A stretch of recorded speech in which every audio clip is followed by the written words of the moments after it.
چاند اور جنت، یہ سب کے سب آپ کو جو روشن نظر آ رہی ہے نا، یہ میرے رب کے نور سے منور ہیں۔ سوچئے کہ سورج کی روشنی کتنی شدید ہے کہ ہم سورج کو دیکھ نہیں پاتے، ہم سورج کی طرف آنکھیں،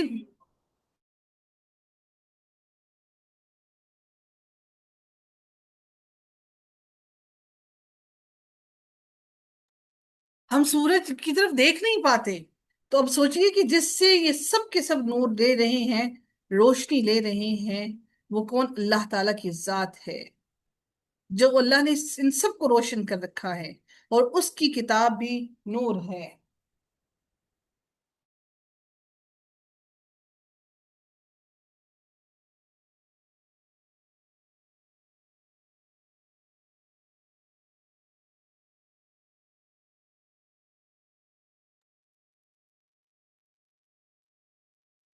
کتاب یعنی قرآن بھی نور ہے، روشنی، ہر چیز روشن، جو روشن کر دیتی ہے، اندھیرے سے نکالتی ہے۔ شریعت بھی نور ہے، اور ایمان سب سے بڑھ کر نور ہے۔ اللہ تعالیٰ کے رسولوں اور اس کے مومن بندوں کے دلوں میں جو اللہ تعالیٰ ہدایت عطا کرتا ہے، وہ بھی وہ نور ہے، جس نور سے اللہ تعالیٰ ہم سب کو گمراہی کے اندھیروں سے نکال کر اللہ تعالیٰ ہدایت کے رستے پر ڈالتا ہے۔ ادروائز انسان انہی اندھیروں میں ڈوب جائے، اور سب سے جو شدید سیاہ اندھیرا ہوتا ہے، وہ دلوں کا اندھیرا ہوتا ہے، کیونکہ جب انسان کا دل گمراہی کے اندھیرے میں ڈوب جائے تو پھر اس میں روشنی اترنا بہت مشکل ہو جاتا ہے۔ اب اللہ تعالیٰ اپنے اس نور کی مثال بیان کرتے ہیں کہ اس کے نور کی مثال، یعنی وہ نور جس کی طرف اللہ تعالیٰ رہنمائی کرتا ہے، اور وہ ایمان والوں کے دلوں میں ایمان، اسلام اور قرآن کا نور ہے۔ کامشکات ایک طاق کی سی ہے۔ طاق کیا ہوتا ہے؟ کہ دیوار کی اس جگہ کو کہتے ہیں جہاں چراغ رکھا جاتا ہے، یعنی یہ الگ سے وہ نہیں ہوتی، یہ الگ سے کوئی الماری نہیں بنی ہوتی، ہماری جو کمروں کے اندر الماریاں ہوتی ہیں نا، وہ دیوار سے باہر نکل کر بنی ہوتی ہیں، لیکن یہ جو مشکات ہوتا ہے، یہ در حقیقت یہ وہ طاق ہے جو دیوار کے اندر ہی، یعنی اندر اس کی گہرائی بنا کر اس کے اندر وہ رکھا جاتا ہے۔ کیا رکھا جاتا ہے؟ چراغ رکھا جاتا ہے۔ طاق سے مراد بندہ مومن ہے، جس کی وجہ سے اللہ تعالیٰ کی روشنی پورے جہان میں پھیلتی ہے۔ سبحان اللہ! کہ آپ اگر ایمان لے کر آئے اور ایمان لانے کے بعد قرآن سے جڑے، تو آپ کی روشنی اس کس سے، اس چراغ سے پوری کی پوری دنیا میں پھیل رہی ہے۔ اگر پوری دنیا میں نہیں تو آپ کی اولاد کے اندر ہی اگر وہ روشنی پھیل رہی ہے، تو انشاءاللہ اللہ تعالیٰ سے امید ہے کہ ہماری اولاد کو اللہ تعالیٰ اس قابل ضرور بنائے گا کہ وہ اس روشنی کو باقی دنیا کے اندر پھیلا سکے۔ اور کعب احبار نے کہا کہ المصباح سے مراد محمد صلی اللہ علیہ وآلہ وسلم کا دل ہے۔ یہاں پر مصباح استعمال ہوا، المصباح، اس سے مراد کیا لیتے ہیں؟ کہ نبی اکرم صلی اللہ علیہ وآلہ وسلم کا دل لیتے ہیں۔ المصباح فی زجاجہ، چراغ میں ایک فانوس ہے۔ اب فانوس کیا ہوتا ہے؟ فانوس اس شیشے کو کہتے ہیں جس کے اندر چراغ رکھا جاتا ہے۔ فانوس سے مراد کیا ہے؟ دل ہے، یعنی ہمارا جو جسم کے اندر کیا دل رکھا گیا ہے، وہی تو ہے جو روشن کر رہا ہے ہمارے پورے جسم کو، ہمارے دماغ کو، ہمارے جسم کو، ہمارے عمل کو۔ اس لیے اللہ تعالیٰ نے زجاجہ کا لفظ استعمال کیا، یعنی ہمارا جو دل ہے، وہ دل ہمارے اندر روشنی کو پھیلا رہا ہے، اور ہمیں روشن کر رہا ہے، ہدایت عطا کر رہا ہے۔ فانوس کی وجہ سے چراغ کی روشنی صاف ہو جاتی ہے، اور اس کی نورانیت میں اضافہ ہو جاتا ہے۔ فانوس چراغ کو ہوا سے بچاتا ہے۔ کیوں؟ کیونکہ اوپر آپ کیا کر دیتے ہیں؟ اس کے اوپر وہ ایک شیشہ رکھ دیتے ہیں نا، یعنی آپ نے چراغ جلایا اور اس کے اوپر شیشہ رکھ دیا کہ اس کو ہوا نہیں لگ رہی، اور اس کی ہوا نہ لگنے کی وجہ سے اس کی جو مشل ہے وہ ادھر ادھر نہیں اڑ رہی، اس کی جو روشنی ہے، وہ جو آگ جل رہی ہے، وہ ادھر ادھر نہیں اڑ رہی، بلکہ وہ مزید کلیئر ہو کر اب اس کا جو آپ دیکھتے ہیں کہ جو بلب جلایا جاتا ہے، ہم جو بلب جلاتے ہیں، اس کے اندر وہ جو فلمنٹس اس کے اندر ہوتے ہیں، وہ جو اس کے اندر لگا ہوا ہوتا ہے، وہ اس کے اندر ہوتا ہے، پھر اس کے اوپر وہ شیشہ لگاتے ہیں تاکہ اس کی روشنی مزید پھیل سکے اور کلیئر ہو۔ لیکن آپ جب اس کے اوپر سے شیشہ نکال دیتے ہیں تو کیا ہوتا ہے؟ وہ روشنی ایک جگہ تک محدود رہتی ہے، وہ آپ کو مزید پورے کمرے کے لیے روشن ہونے کے لیے کافی نہیں ہوتی ہے، اس کی روشنی اتنی کلیئر نہیں ہوتی۔